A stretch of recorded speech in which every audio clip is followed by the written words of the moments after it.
Hayırlı sabahlar. Hayırlı sabahlar. Hepsini okudun mu? Okudum.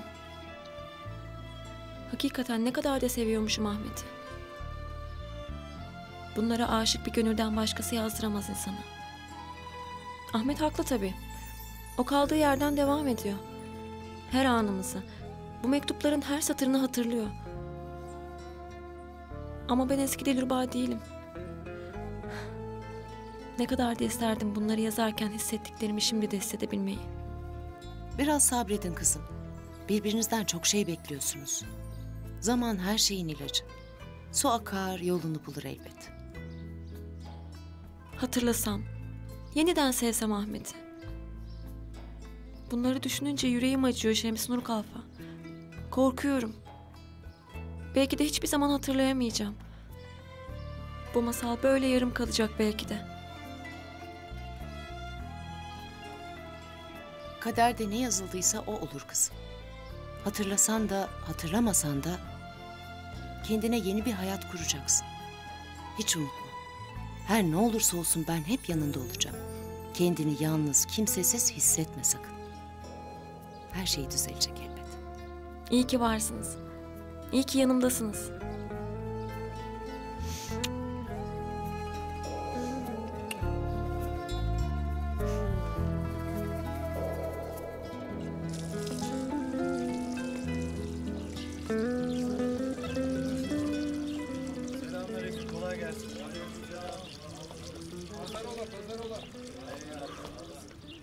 İçin yanmışa benzer Ahmet kardeş.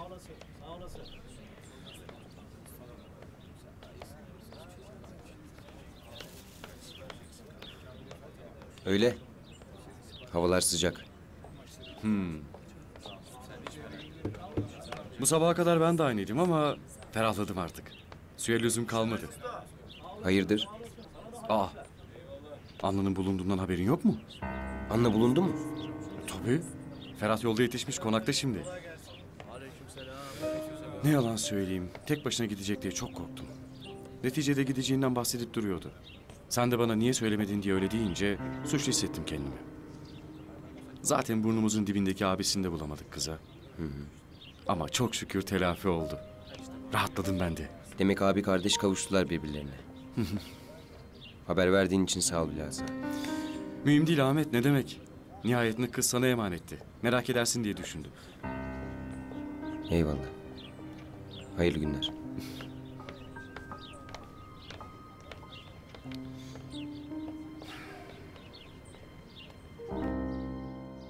Hepsini okumuş mektupların. Sahurdan sonra uyumamış belli ki. İnşallah bir şeyleri hatırlamasına vesile olur. Konuştum, hatırlamıyorum diyor, başka bir şey demiyor. Hay Allah. Ne olacak bu kızın hali? Hayırlı sabahlar. Hayırlı sabahlar Dilruba. Ben bakarım. Kim geldi sabah sabah acaba?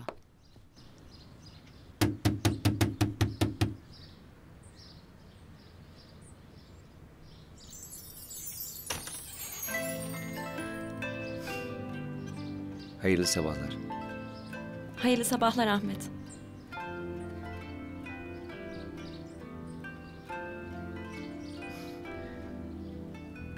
Bunları senin için toplamıştım. Sen çok seversin papatyaları. Sağ ol. Çok naziksin.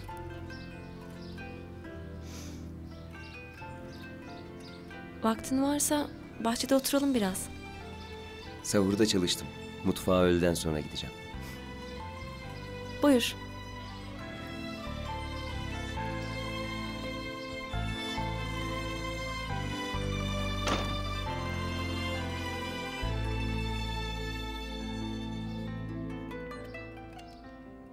Ahmet geldi. Bahçeye geçtiler. Papatya getirmiş Dilruba'ya.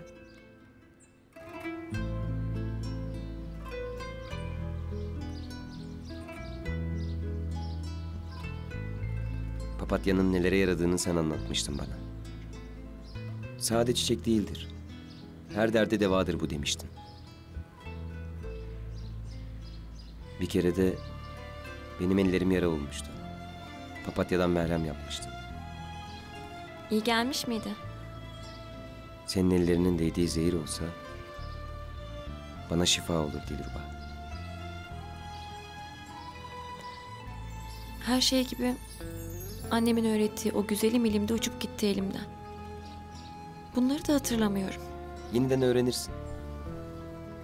Ben sana anlatırım.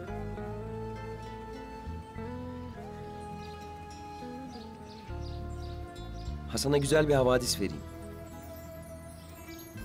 Biz yolculuk ederken sana bakan bir kız vardı. Anna.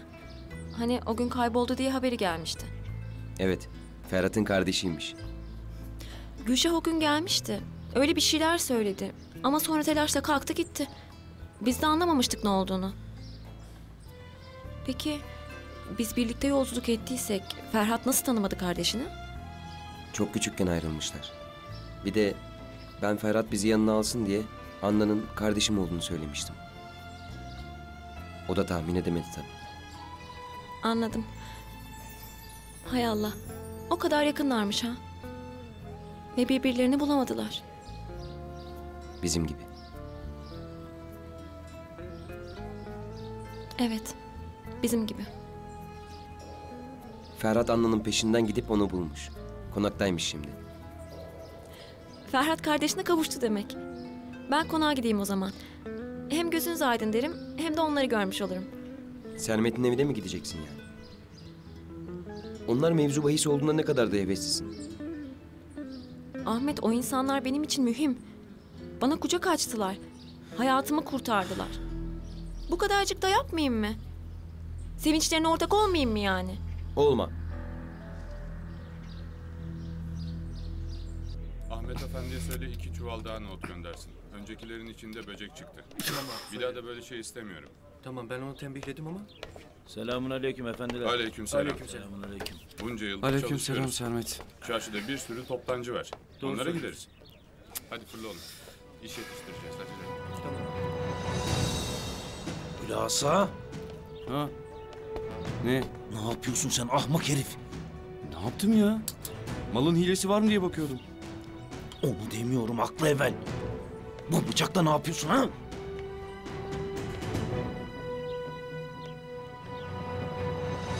Sen bana ne yapacağımı söyleyemezsin. Onlar benim ailem gibi. İstediğim zaman gitmek hakkım. Onlar senin ailen değil. Senin ailen biziz. Benim, Şemsunur Kalfa. Ne oluyorsunuz? Sesiniz içeri kadar geliyor. Ferhat kardeşini bulmuş. Ziyarete gideyim dedim, deliye döndü. O eve gitmek için can atıyorsun Dilruba. Aynı gayreti bizi hatırlamak için göstermiyorsun ama. Ahmet, Ben hazırlanmaya gidiyorum. Çıkacağım. neden böyle yapıyorsun? Bırak gitsin. O Sermet denen adama itimadım yok. Orası sadece Sermet'in evi değil. Dilruba Ferhat'la kardeşini görmeye gidiyor. Otur.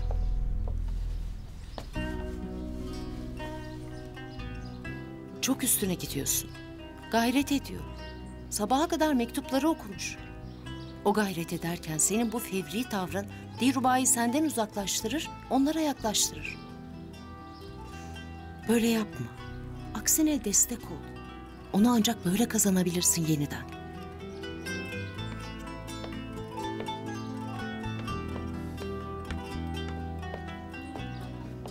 Kalfam, ben çıkıyorum. Ben de geliyorum. Ben sizi götürürüm. Lüzum yok. Dilruba.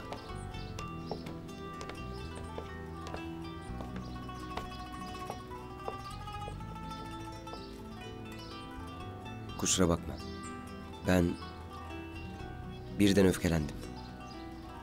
Elbette istediğin yere gitmek senin hakkın. Ben seni hatırlamak için çabalıyorum.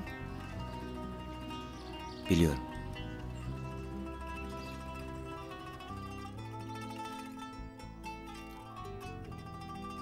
Bu bıçağın sahibini bulursak, iğnenin de sahibini buluruz. Düşün Ferhat, düşün. Kimdir böyle bıçakları yapan?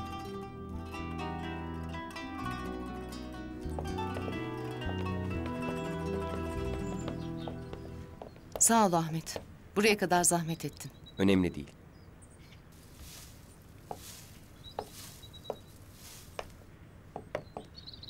Hoş geldiniz efendim. Hoş Buyurun. bulduk. Gülşah Hanım Bizim ne yukarıda. vakit döneceğimiz belli olmaz. Sen var git işinin başına. Merak etme, ben buradayım.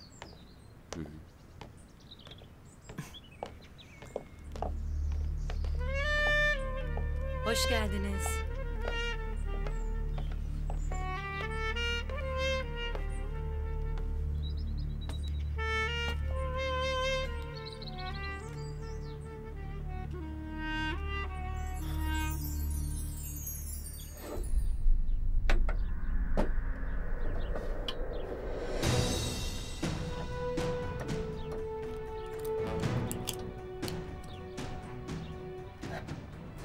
Bilmez misin? Bu da haberi öldüren 2 bıçaktan biri. Sermet! O gece birini göğsünden çekip aldım ama... öbürü subaşının eline geçti. Bu bıçaklar kendilerine hastır. Belli başlı adamlarda bulunur. Eğer subaşı kokusunu alırsa... ocağımıza incir ağacı diker. Of Sermet of. Her çalıya eteğin takan hatunlara döndün. Bu gittiğin yol değil ha söyleyeyim. Eskiden bir iş yaparken kılı kırk yarardın. Dilruba aklını fikrini almış senin. Hülasa. Sus! Sus!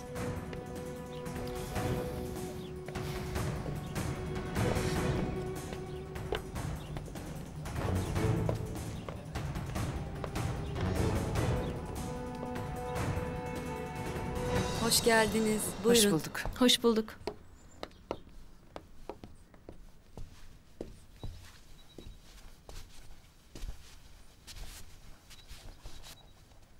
Nasılsın Gülşah? İyiyim, sağ ol. Sen nasılsın? Ben de iyiyim. Safiye Hanım'dan bir haber var mı? Evvelki gün haber göndermiş. Gayet iyiyiz, merak etmeyin bizi yazmış. İyi bari. Aklım onda kaldı inan. Benim de öyle. Tam da düğün arifesinde.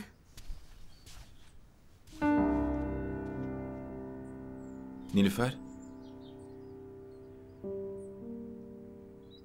Dilruba. Onun adı Dilruba.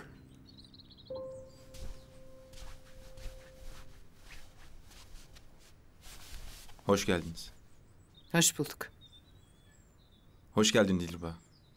Hoş bulduk. Nasılsın? İyiyim. Sen? İyiyim, sağ ol.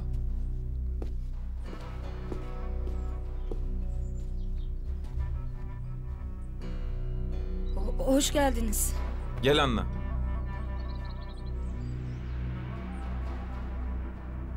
Anna, bu hanım bizim... Ben çarşıya gidiyorum. Bir çıkayım.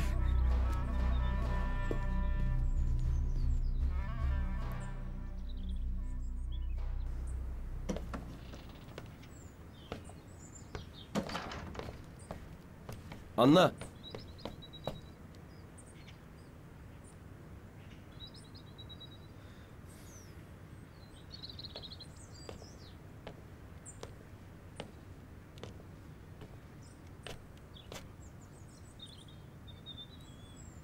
Konuşmayacak mısın benimle?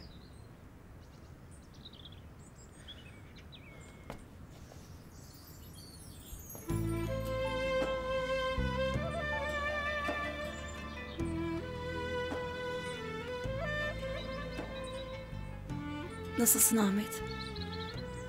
Geri dönmene sevindim. Ben sana yalnız olmadığını söylemiştim. Abini bulmana çok sevindim. Sağ ol.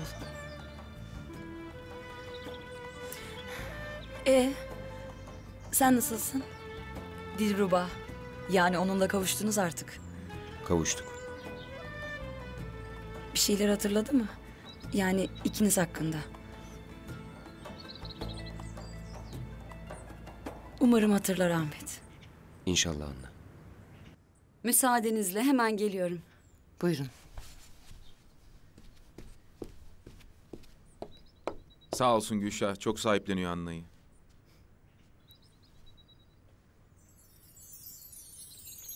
Çok güzelmiş. Sağ ol. Gözün aydın. Kardeşini bulmuşsun. Sağ ol. Sağ ol, senin de gözün aydın. Sağ ol. Sen iyi misin? Sözlünü buldun, aileni buldun. Şu an çok mutlu olman lazım gelir. Evet. Öyle olmam gerekir. Kahya Efendi, Buyur küçük hanım. Anna'nın peşine düş hemen. Yanından ayrılma. Başına bir hal gelsin istemem. Hemen çıkıveren mi? Hadi hadi, kız gitti. Siz meraklanmayın. Ben gözümü ayırmam ondan. Hadi. Benim işim var. Sonra görüşürüz. Anna.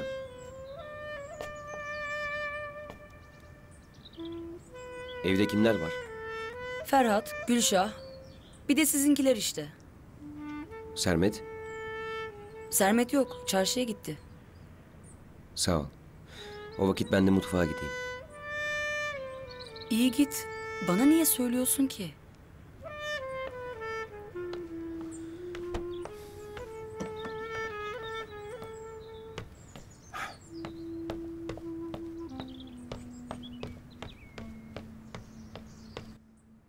Bana müsaade. Hay Allah, Kahya'yı da şimdi gönderdim. Madem çıkacaksın neden söylemedin?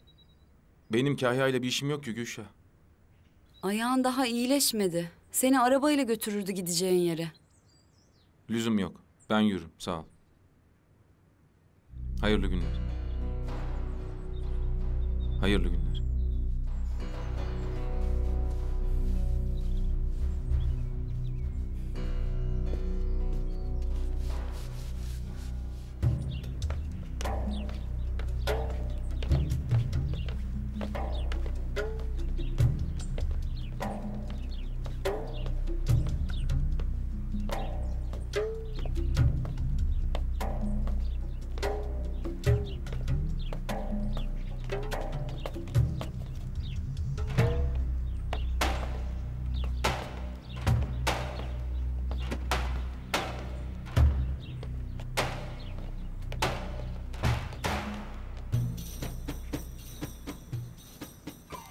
Az kaldı kavuracağım. Tamam ustam, ellerine sağlık. Sağ ol.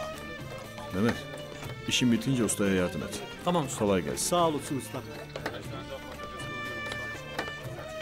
Daha ufak doğra bunlar evladım. Baş üstüne ustam.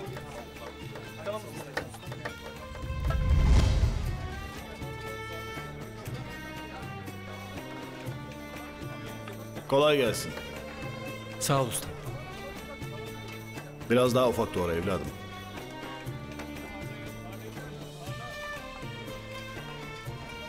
Bak, bundan büyük olmayacak. Yağlarını da sıyıracaksın doğrarken.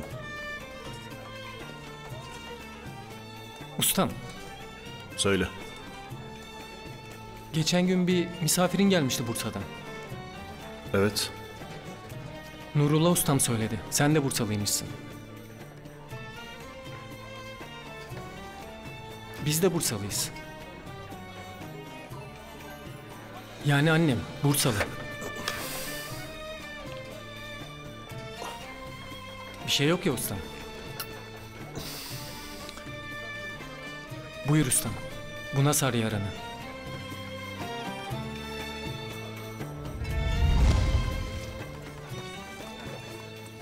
Ustam, hayırdır daldın? Öyle. Aklıma bizim Emin geldi. Nişandan sonra gitmişler. Besbelli. Dayanamamış sevdiğinin nişanlanmasına. Gitmişler mi? Ustam senin haberin yok mu? Annesiyle beraber Bursa'ya gitmişler.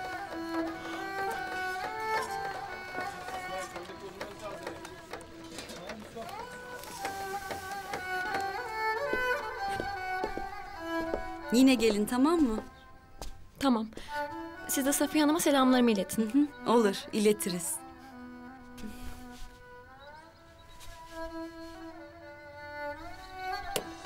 Hoşça kal. Güle güle.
Allah'ım, ne yapacağım ben şimdi?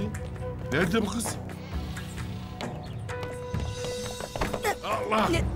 Neden Dur! takip ediyorsun beni? Dur be evladım. Ben Durmuş Ali. Senin ne işin var peşimde? Gülşah Hanım'ım yolladı beni. Göz kulak ol, başına bir şey gelmesin. Anna'yı kolla dedi. Niye güldün öyle? Ayıp mı? Seni kollamak istemiş ya. Yok, ben ona gülmedim. Yani sen beni nasıl koruyacaksın? Haline bak, tombiklikten koşamıyorsun bile. Tombik değilim ben. Kemiklerim iri. Sen bilir misin ki ben yaylalarda namlı bir pehlivanım? Destur çek önce. Bir haya et dediğinden bakayım. Aman iyi. Bir yere gittiğim yok. Dolaşıyorum öyle. Hadi eve dön pehlivan. Ben bakarım başımın çaresine. Dönmem. Vazife verildi bana. Bak tamam. Gülşah vazife vermiş. Şimdi ben de geri dön diyorum. Olmaz. Olamaz. Mümkünü yok, dönemem. Sen beni koca konağa rezil mi edeceksin? Bir vazifeyi bile yapamadı. Kıstırmış kuyruğunu dönmüş diyecekler. Yok, olmaz. Ya bak, git akşama kadar bir yerlerde dolan, dinlen, ne bileyim yap bir şeyler işte. Ya gelme peşimden, sevmem ben böyle şeyleri. Üf.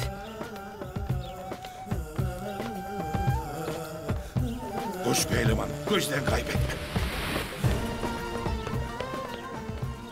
Selamünaleyküm. Aleykümselam ağam. Ne oldu aşağıdaki bakırcının davası? Neydi adı?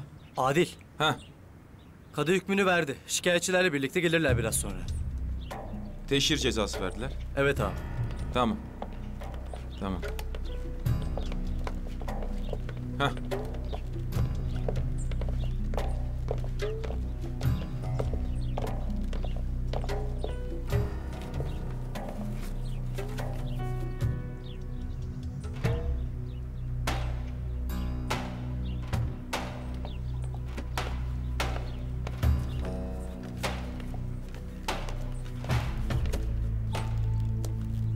Dolaştırın bakalım çarşıda efendiyi.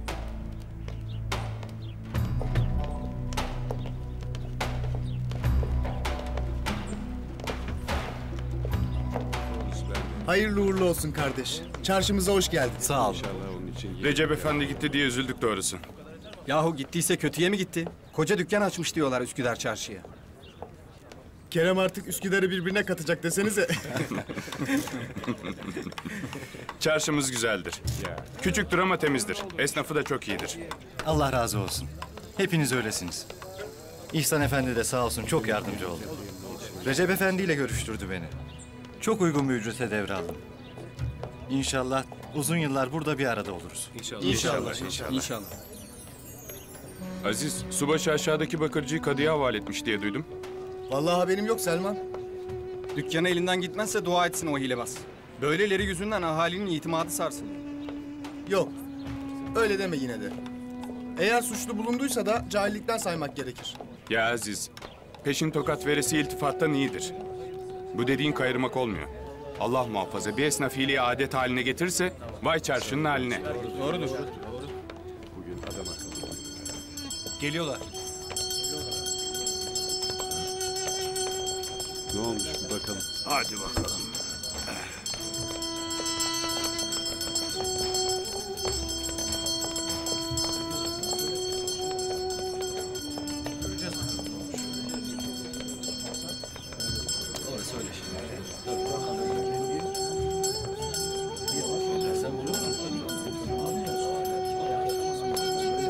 Tamam, dur, tamam.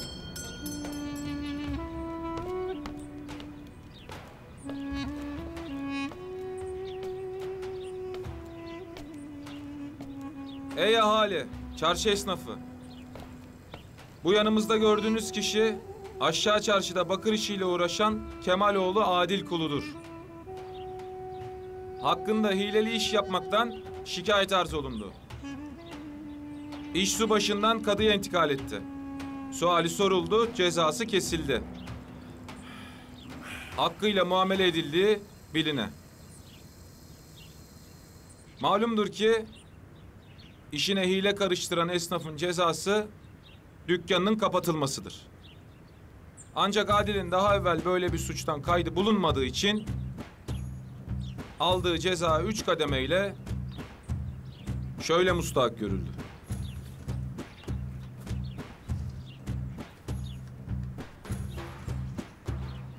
Kemaloğlu Adil Kulu halis niyetle tövbe edecek. Adil Efendi, tövbeni bir de ahalinin önünde ikrar et. Tövbe estağfurullah. Tövbe ettim. Bir daha bu cürmü işlememeye yemin ettim. Tövbe estağfurullah. Tövbe ettim. Bir daha bu cürmü işlememeye yemin ettim.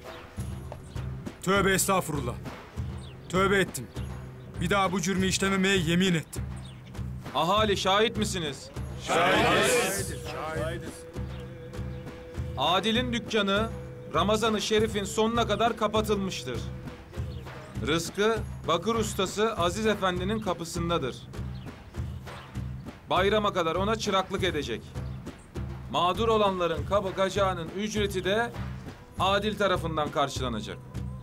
Bayram sabahına kadar ustası gelip Adil için bu işin ehli oldu artık derse ne âlâ. Gönül rahatlığıyla dükkanına gidebilirsiniz. Yok eğer aksi söylenirse kapısındaki mühür ebedidir. Aziz Efendi, Adil'i bu şartlarla çıraklığa kabul ediyor musun?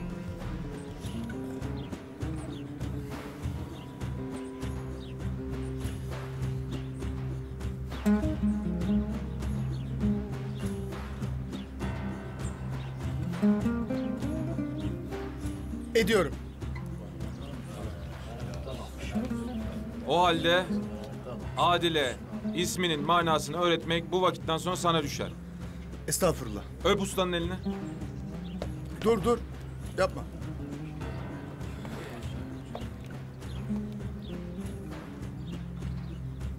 Rızkı Allah kefildir. Pirimiz Ahi Evran Hazretleridir.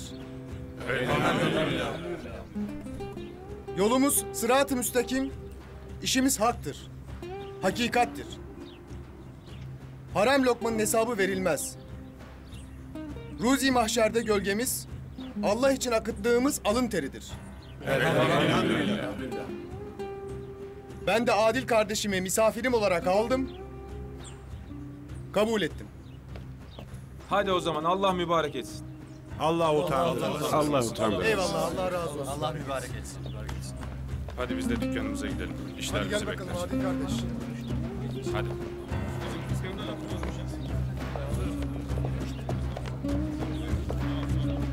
Hadi gidelim selam.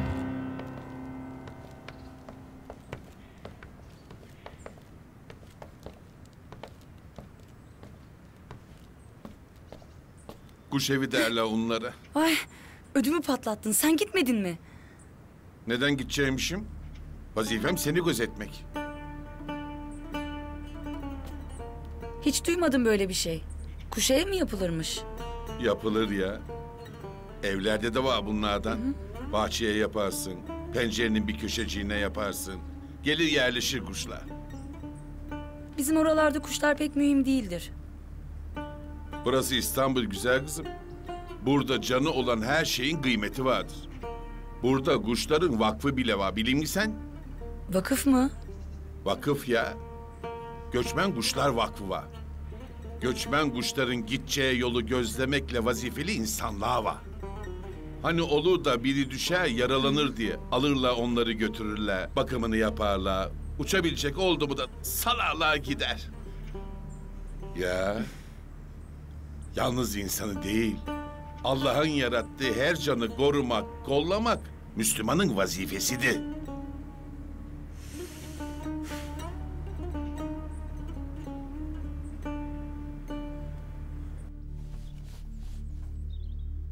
Hı? Bak bu da yakışır ona. Evet hanımım. Bu da çok güzel. Ferhat hoş geldin. Geldiğini duymadık. Hoş bulduk, hoş bulduk. Anna için kumaş bakıyoruz. Düğünde giyeceği bir şeyler yaptıracağım. Sence hangisini beğenir? Bilmem. Kendisine sorsanıza. Kendisi yok. Hem ona sürpriz olsun istiyorum. Sen de düşünceni söyle. Bak, bu renk mi daha güzel, bu renk mi?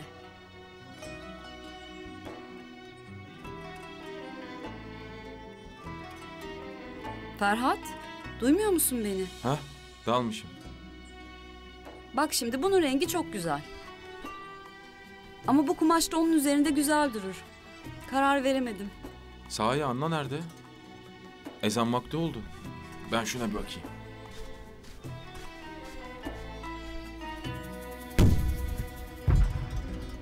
Allahu Ekber, Allahu Ekber.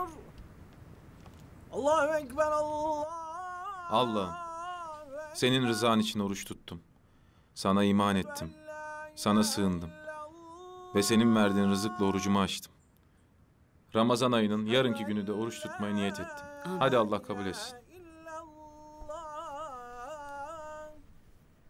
Eşhedü enne Muhammeden Resulullah. Eşhedü enne Muhammeden Resulullah.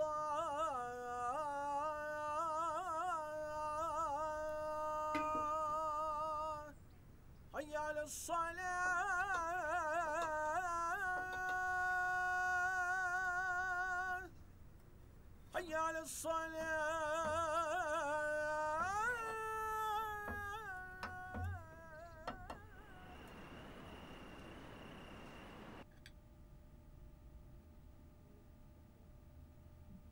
Kardeşim. Siz ne zaman evleneceksiniz? Annem bir dönsün de en kısa zamanda kıyacağız nikahımızı. Keşke bizim de annemiz babamız sağ olsaydı. Onlar da görseydi bu mutlu gününüzü.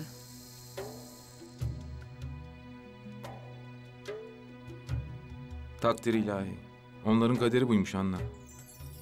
Bizimki de bunları yaşamak. Hem bak birbirimizi bulduk. Belki de o talihsiz olay olmasa hiç kavuşamayacaktık seninle. Nasıl bu kadar sakin olabiliyorsun? Nasıl öfkeni bastırıyorsun? Böyle olmak zorundayız Anna. Yaradana karşı gelemeyiz ki. O her şeyin en iyisini, en hayırlısını nasip eder. Bize de böylesi kısmetmiş. Ölüme çare bulabilen var mı? Yahu vaaz camide verilmiyor muydu?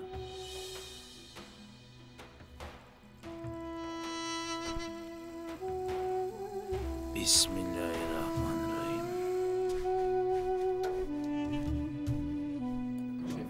Afiyet olsun.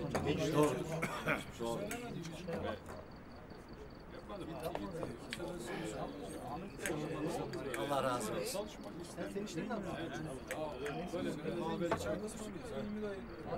İhsan Usta, Ahmet'i göremedik. Bilmem ki nerede. Emin Usta, sen gördün mü Ahmet'i? Yok, iftardan sonra görmedim. Teravih vakti geldi. Nereye kayboldu bu oğlan yine? Gelir İhsan Ustam. İftarda mutfaktaydı. Belki bizim oğlanlarla beraberdir. Belki. Bugün teravihi nerede kılalım? Ben Eyüp'teki Zal Mahmut Paşa Camii'ne gidelim diyorum. Oraya gitmek hiç kısmet olmadı. Hayli de büyük bir cami. Olur. Vallahi ben de hiç gitmedim ustam. Selamun aleyküm. Biz de senden bahsediyorduk şimdi. Geç otur bakalım. Gel oğlum gel.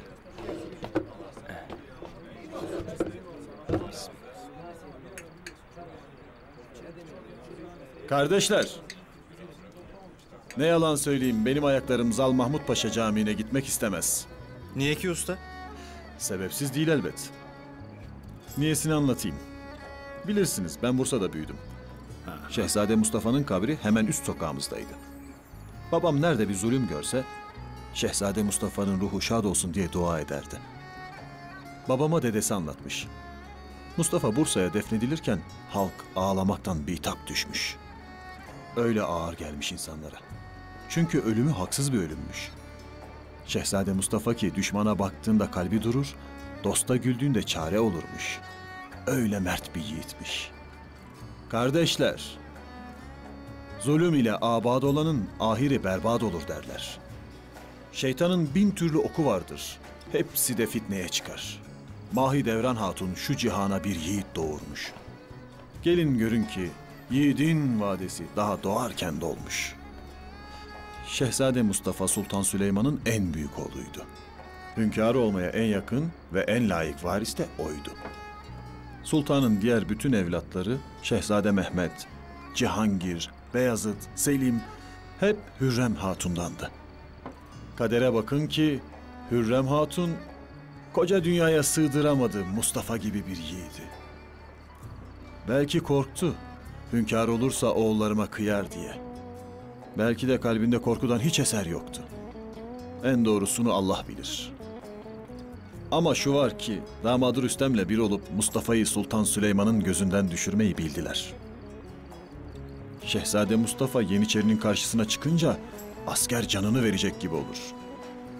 Halkın arasına karıştığı vakit ahali etrafında pervane gibi dönermiş.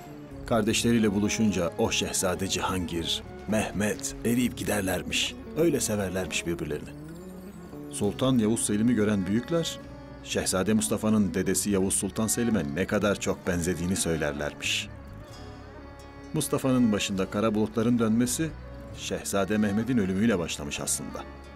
Mehmet gencecik yaşta eceliyle vefat edince, Hürrem Hatun ile damadı Rüstem Paşa, Mustafa'nın taht yolunu kesmek için kanlı bir işe girişmişler.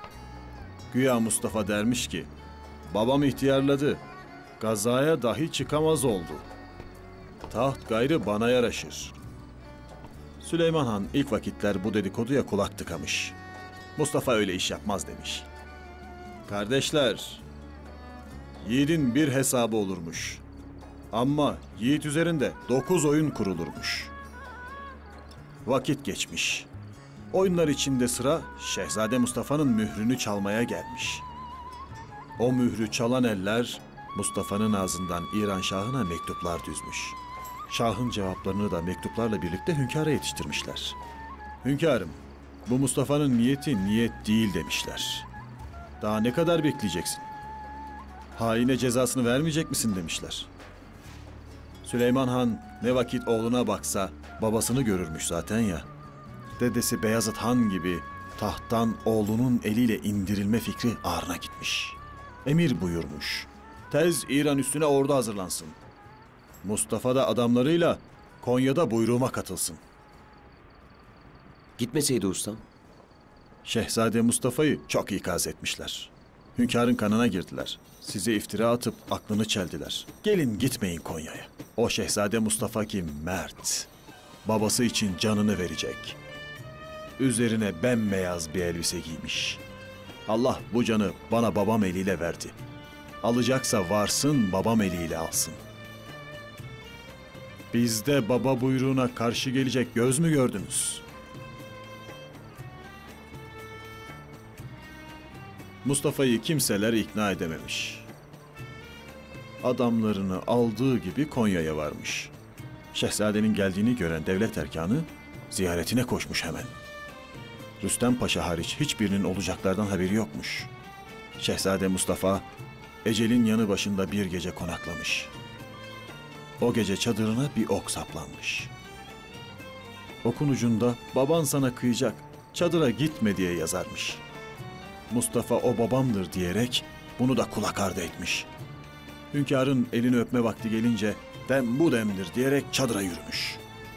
Ancak çadırın önündeki adamlar şehzadeden kılıcını istemişler. Hünkârın huzuruna kılıç ile çıkma hakkı yalnız şehzadelere mahsustur. Yiğitten kılıcını istemek canını istemeye denktir ya. Mustafa çıkarmış kınından o pak kılıcı, madem hünkârın emridir alın o halde demiş. Aha! Mustafa çadıra girdiği vakit bakmış ki ne görsün. Karşısında 7 dilsiz sağır cellat. Ellerinde yağlı ibrişim kemendi. Mustafa ceddinden almış bu huyu. Önce hayır ile nasihat etmiş. Lakin adamların duyduğu mu var? Yürümüşler Mustafa'nın üstüne. Lakin ölümü koynunda gezdiren adama cellat dayanmaz. Geleni indirmiş, geleni indirmiş. Yürümüş hünkârın bulunduğu çadıra. Hala el öpme niyetindeymiş. Tam aradaki perdeyi kaldıracakken Zal Mahmut Paşa'yı görmüş ardında. Şehzade Mustafa bu Zal Mahmut Paşa'ya vaktiyle o kadar iyilik etmiş ki elinde balta olduğunu görünce tutulup kalmış öylece. Dönememiş bile. Mahmut Ağa baltayı kaldırdığı gibi vurmuş Mustafa'nın sırtına. Mustafa yere düşünce cellatlar ayaklanmış yeniden. 3 kemendi birden sarmışlar boynuna. Mustafa feryat etmiş. Baba, oğluna neyi reva gördüler? Baba, oğluna neyi reva gördüler? Öyle yiğide bu reva görülmez diye. Fitnenin canı çıksın. Asker Mustafa'nın hayatta olmadığını görsün de ondan umudunu kessin diye cansız bedenini çadırın önüne asmışlar. Bunu gören Hürrem Hatun'dan olma Şehzade Cihangir öyle bir figana kapılmış ki bir zaman sonra derdinden hasta düşüp can vermiş. Derler ki Süleyman Han Mustafa'nın cenazesini bizzat kendi kıldırmak için imam oldu. Ama ağlamaktan namazı kıldıramadı. Hünkâr o kadar ağlamış ki Rüstem Paşa yanına sokulup "Hünkârım kendinizi helak ettiniz. Yeter artık" deyince "Konuş Rüstem konuş. Ne devlet senin ne evlat senin" buyurmuş. Hünkâr da olsa baba yüreği dayanmıyor işte. Mustafa babasına öyle aşk ile bağlıyken Mustafa'ya babasının eliyle kıymışlar. İşte Şehzade Mustafa'yı öldüren Zal Mahmut Paşa'dır o camiyi yaptıran. İşte bundandır ki o caminin 17 sütunu, 15 kubbesi vardır ama ben altında kendime yer bulamam.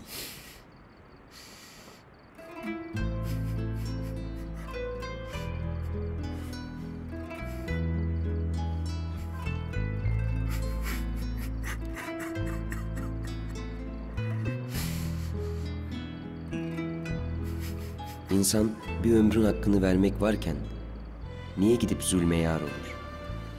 Neden zalimlerden olur ki? Neden şu alemde aşktan nasip almak varken aşksız kalır? Şeytanın atına binip kötüye rağm olur. Oysa güneş bir mızrak boyuna indiği gün kötülerin sığınacak gölgesi olmayacak.